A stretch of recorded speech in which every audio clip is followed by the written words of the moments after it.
All right, great. Stage is mine? Yes, Thank it you is. very much. Good. Good afternoon, everybody. Everybody in good shape? Nobody fallen asleep so far? Let's start with a little quiz. How many people are here for the first time at Worktech? Wow, a lot of newbies. That's not bad. How many people have been here for 5 years? 5 years of Worktech? 1, 2. How many people have been at Worktech for 10 years? I thought that the birthday was going to be in November, Jeremy. Right. So either there must have been one I don't know about. I was in the planning. You're in the planning. So he was lying. We just caught Jeremy lying. The 10th anniversary is going to be at Worktech London somewhere in November, right? In any case, I'm very grateful for Worktech because I've been participating as a student for 8 years and progressively also been able to share my experiences.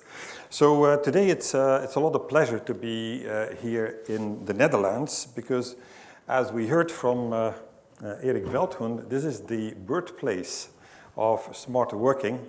And although David said it started off 13 years ago, he said it's 25 years ago. I must confess that my company was rather late or retarded, call it what you want. We only got the message about 5 years ago and started to get on to putting it into practice, right? So what I wanted to do today with you is to give you a sort of 5-year perspective on what it was when I was drinking the elixir of smarter working back 5-6 years ago. In fact, I looked at the presentation that I gave in the Beurs of Berlage in Amsterdam back 5 years ago, and it's actually hilarious to look at your own presentation 5 years after. In those days, there was the first time there was an affordable iPhone, so it was still the days that iPhones were for the happy few. In any case, as I was preparing for this, I was in the United States last week in Texas and Santa Cruz, California, headquarters of the company. I was taking a couple of hours just to dive into the Dutch world of het nieuwe werken. I'm Belgian, by the way, not Dutch, so I do understand the language. And here and there, I'll just sprinkle a bit of cartoons through it to understand how self-critiquing the Dutch people can be on this new phenomenon. So I think the Netherlands is pretty much a supermarket for this. I mean, there's books written about this, there is movements, there is companies, there is corporations that will hang their hat around it. It's absolutely fantastic. And I was inspired by it too, and then 5 years ago, in my capacity of managing director of 300 people across Europe and Africa, we decided as a management team to define our own smarter working management philosophy. And it goes like this, yeah? We feel, we heard from others that it's all to do with a management philosophy. It's not just about the bricks, bytes, and behavior. It's bringing that together in a multidisciplinary fashion and basically working with people as they are, adults who really join a company to want to do a good job and need to be facilitated to do that well. What I saw in my organization and others is that the translation of this management philosophy works sometimes like this. Suddenly people say, yeah, I was fed up at the office, now I can work from home all the time. In fact, I was visiting one of the leaders in the banking industry in the Netherlands back a couple of months ago. And I was told that on Mondays and Fridays and also Wednesdays, people in the Netherlands typically make sure that they are at home because that's convenient rolling from and rolling into the weekend. And of course, somebody needs to look after the children on a Wednesday too. I'm not sure that that is a reflection of activity-based working because to fit it nicely that on Wednesdays, Fridays, and Mondays, the concentration work needs to be from home is a bit of a coincidence. It also was becoming clear over time that if you were not using an iPad and not being virtual, be it in third space or virtual scapes, that you were largely seen as a person that was coming from a different planet. And you've seen many of these, making it look like you can actually be somewhere in the open sky and just do all of the work from there. Unfortunately, the reality is quite sobering, and I'm going to share it with you in a moment. Last but not least, it was the promise for us to make sure that we could blend all things life and work too. I got my son, which is 33. He's living in Austin, Texas, and he's actually the person that's representing a Dutch startup company. He's working from home for 4 years. His wife is a PR professional. They are sick and tired of working from home. After 3 months, 2 years ago, they already had to cut a deal as to who was going to get out of the place by noon because they just couldn't stand being with each other for work, to be clear, for such a long time. It was very hard. My son, at the age of 33, is happy that he was able to move on to a company that can give him an office that has been purpose designed. Yeah? Mind you, they're all fluent in social media and all that kind of stuff, and they tell me to stay clear of these things because it's a royal waste of time. Their calling, not my calling. I do follow their advice at times. But these things can lead to workaholism, people not switching off, right? I mean, for those people which are Dutch, you can read it, but this lady, for those who are not speaking Dutch, says, hey, I'm just quickly fixing the final slides for the presentation of tomorrow, and the gentleman next to it says, at what moment in time can I get on the agenda with you? Yeah? Also in Dutch, I'm afraid, I didn't realize my son loves Dutch comic strips, and he said to me, Dad, have you ever looked at Fokker and Sukker? I mean, if you translate that into English, it's not exactly what it's intended to be, but apparently they make a fantastic critique. And these people are basically saying, look, Mondays, we used to be in the past, recovering from the weekend, but now with the new way of working, we are just continuing to sleep on a Monday morning, and that's the new way of work. So, I mean, we all know these situations. You can laugh about these things, but these things do happen, of course. Yeah? So what I'm going to do quickly now is I'm going to walk through the Dutch BBBs, the Brits, Bites, and Behaviors, and make some, share some learnings that we've had in our company in putting this into practice, because this is more than just a religion. It has to become a business practice. And also share with you some of the things which are, unfortunately, half-baked and not ready for prime time. So this is just a book I found. I haven't read it. It's not the content of this book. I'm just telling you with pictures that there is lots to be read in Dutch on this in any case. So let's start with bricks. So we all used to think that this is the grand time to slam the door on the office. That's a picture from the book, by the way. But that's not what it is, really. I think I've discovered for myself, and I'm a multi-decade virtual worker, I'm starting to appreciate more and more the power of being together with people in spaces that have been crafted with that in mind. So for all of you which are in facilities and are getting scared about the virtual world taking over and eating your jobs and your businesses, relax. I mean, we're already through the valley. Your time has come for a renaissance of the kind of office that may not be there, but that you better be working on, right? It's also not about bringing parts of your home to the office. We do not have fireplaces in our company. We might have them one day. We'd prefer to have a bar in the company rather than a fireplace, in all honesty. But, I mean, we've got to put all these things in balance. And therefore, it's not about interior design jobs. It's about responding to business needs. I was very inspired when I met Tim. You just spoke for a moment. That was not by design. Maybe I can do it without a microphone, because this is a very well-designed acoustic space, and I'm going to be talking about acoustics in a moment. Yeah? I learned from Tim Oldman, then strategy and marketing leader with Vitra, that there is a thing called work topology. And work topology is an upcoming practice which tries to understand what people are doing in businesses and figuring out what is the ideal places to do those jobs in. When I came to the Netherlands, I heard it was called something else, activity-based working. This is a gentleman from a bank that gave a presentation recently. I was asking whether this was management consultancy bullshit or something else. The answer is, no matter what it's called, it's very important. I am still searching, as a former Accenture consultant, for the methodology that is putting these things into place. So I had to find my way through it in my own evening hours. Yeah? But this was very inspiring for me from the Vitra study. It declared the typical 7 information work behaviors and the ideal spaces to work in. The conclusion for me as a managing director was that it's foolish to think that in the current office environments, people can work all the time from 9 to 5. That was sufficient for me to search for direction and inspiration, and I found it from Jeremy.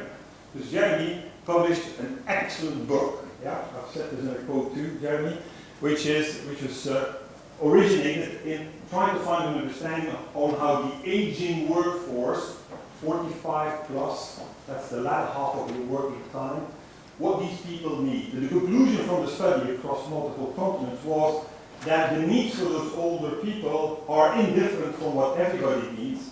They need to have acoustically groomed places. Most of us are working in landscape offices, in brilliant offices in terms of eyesight, but which are really poor in terms of acoustics. In fact, the nicer the materials are, with glass, steel, wood and so forth, the more awful they are. And you will all now walk into offices where people have these big cans on their head, doctor tray or not, which are trying to do their job. It's like the new invented library where people want to shut off from the rest of the world, God knows what they're doing. What are we doing in this world? I was really inspired and I started to look at acoustics in detail. I'm in the acoustics business for a technology point of view, but I knew nothing in terms of space acoustics or people acoustics. So I got myself trained by reading and by listening to some high priests of acoustics, because these people are extremely isolated with their know-how. They don't want to vulgarize it because somebody would steal their business. But I learned about the ABC. The ABC of basically absorption, as we have in multiple facets here in this room, blocking, putting in separators and so forth, but also cover, which is putting some technology in the ceilings and in the walls, which are making sure that they listen to where the noise is and making sure that the noise is not spread unnecessarily. It has fundamentally changed the performance of our people's work. Yeah? And we applied literally the very actionable research from Jeremy, who said you have to have acoustic zoning of 4 types. You have people which for their job need to make a lot of noise because they have to talk to customers, they have to sell something that an inside sales in a contact center. Making energetic noise is what they should do without any inhibition. That's a lot of noise, you've got to contain it. Then on the other side, you've got the people that want to concentrate. The number one need in businesses at this moment is, as Jeremy explained in his book, is people want to concentrate. And in poorly acoustically shielded offices, that's impossible. That's the reason why older people, if you take away their private office, want to stay to work from home. That's why they complain that they still want to have their closed office or cubicle, because it's not a status matter, they just want to have a space to concentrate. And then you have contemplation and you have collaboration. I actually was delighted to see that we for the first time see from Hayward a professional sleeping cabin here, because contemplation, as exemplified in the study, is an absolute need. So doing a nap, a power nap, as per the latest science, is something to consider.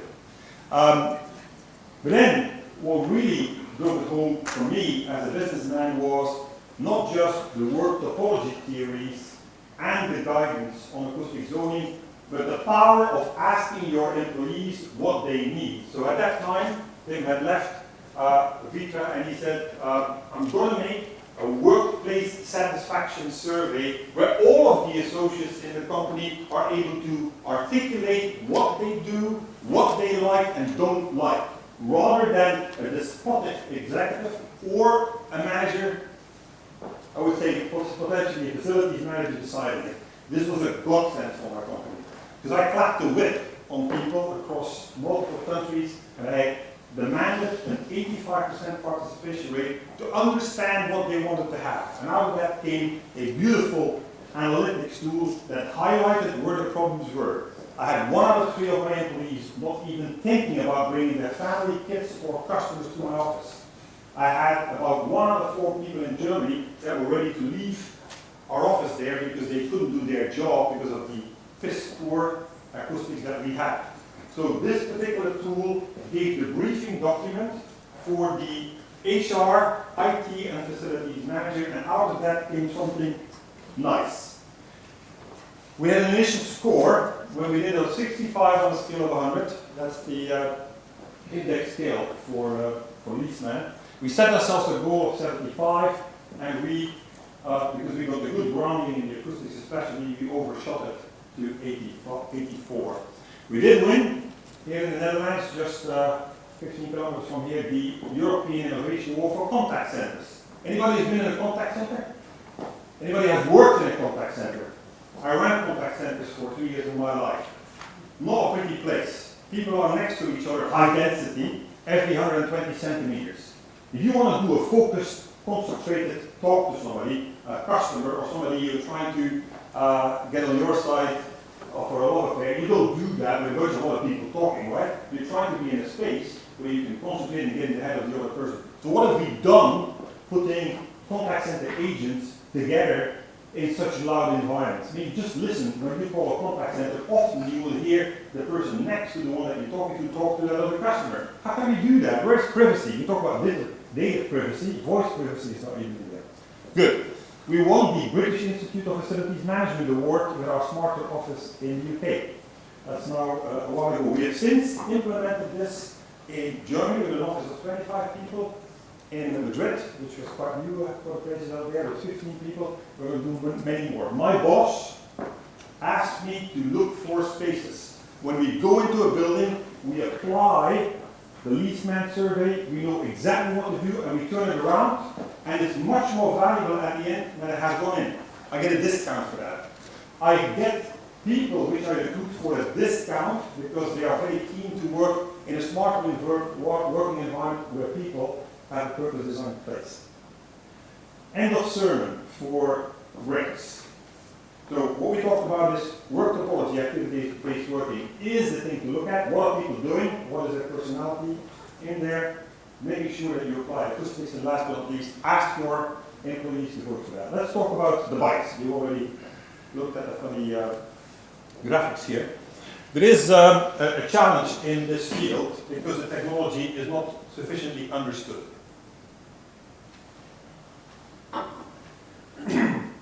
Can I ask you raise the hand if you are using unified communications or social collaboration in your company with a tool? How many of you? Good.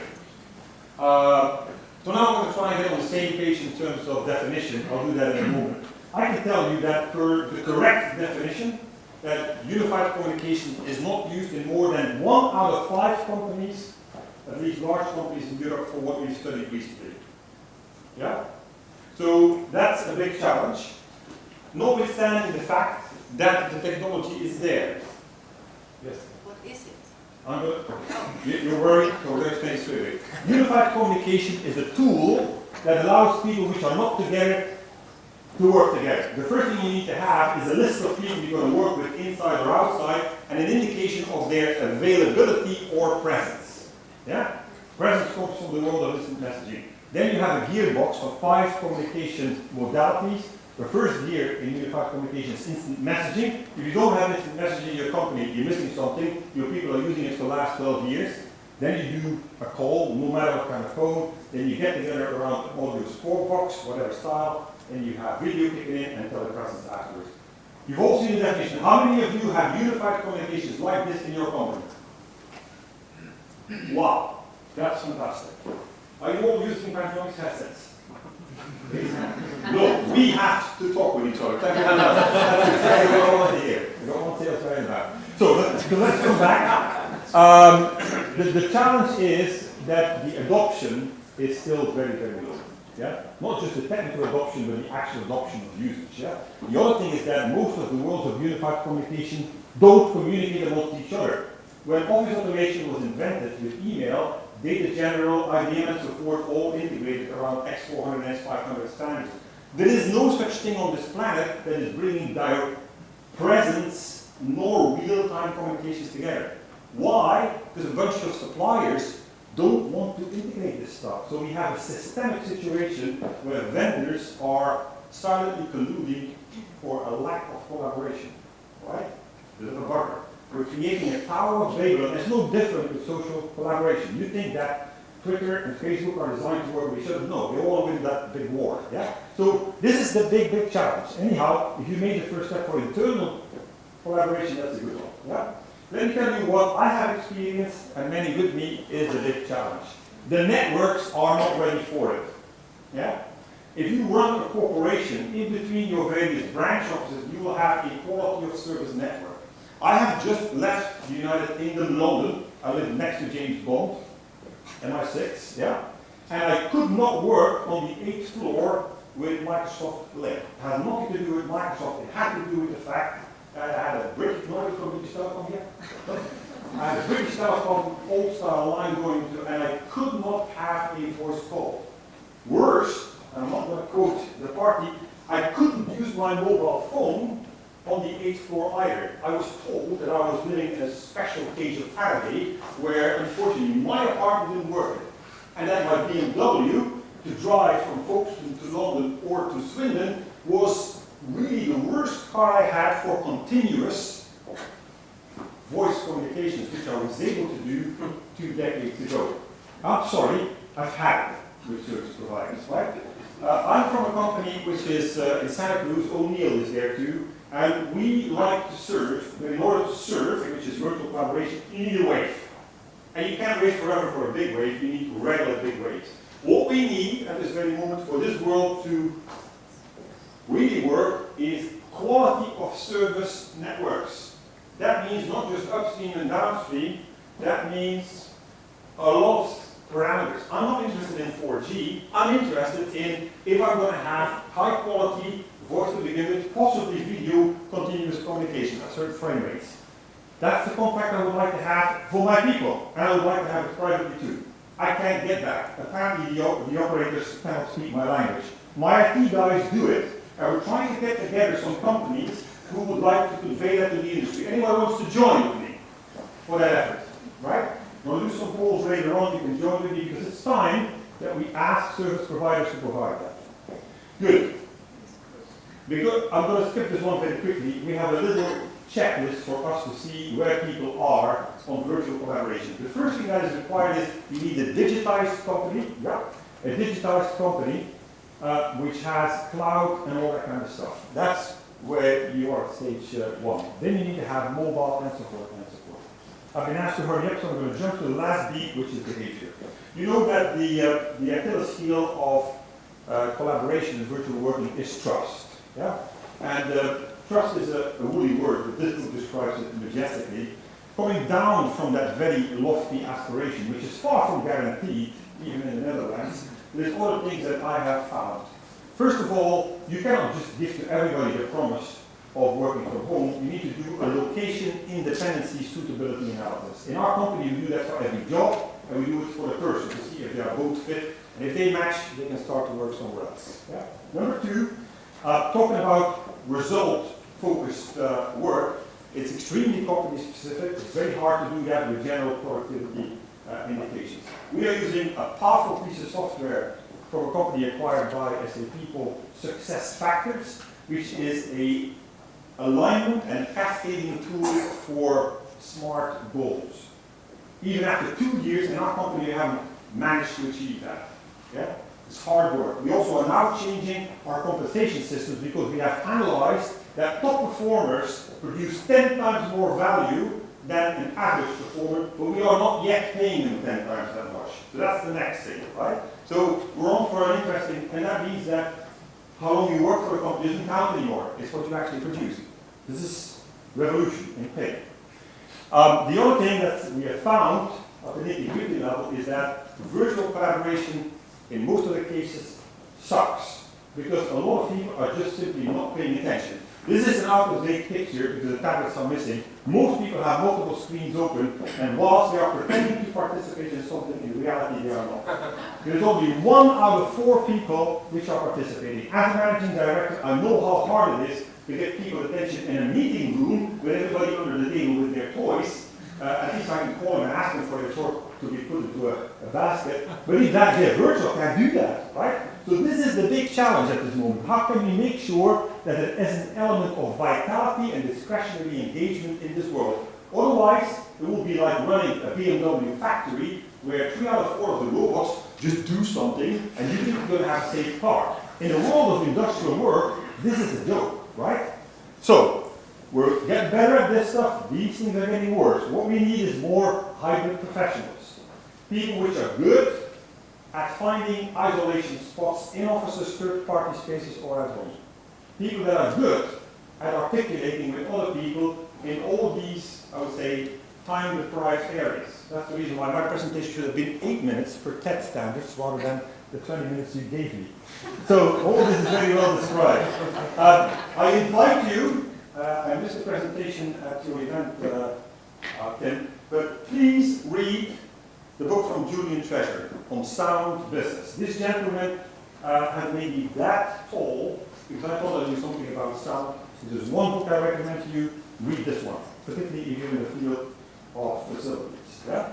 We call this acoustic intelligence, where people need to understand the limitations of human beings and the ergonomics required, the fact that you need a high availability network, and also speech impact training. I'm going to finish off, because you're going to kick me off stage, yeah, by asking who should be the master of ceremony.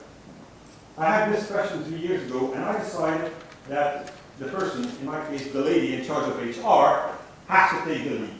If we talk about smart working, it's not smart working of computers, it's smart working of people. So the days are gone to have somebody in charge of human resources, which is an input. We have to have somebody in charge of human realization, right? That's the new hard HR definition. They're not going to be raising their hands. I'm in multiple conferences for HR. I'm not consistently impressed. So we can ask them to take this on as a duty and to work on it. But it's also a personal thing where people need to discover what the sense and nonsense of work is in our lives. I met this gentleman for breakfast on Sunday. His name is Detroit Goswami. He has a personality typing methodology, not the old style Myers-Briggs, but one which is actionable with tree. And he talks about our journey in life and the sense and nonsense of work and how we review that. So that's the end for me. I tried to explain to you that in bricks, bikes, and behaviors, acoustics is very important in the bricks. That trust and a bunch of detailed skills are important in the behavior, which is in the middle. You see behavior is the most important thing. And that networks need to be upgraded. And I'm happy to have your support for that. Thank you very much.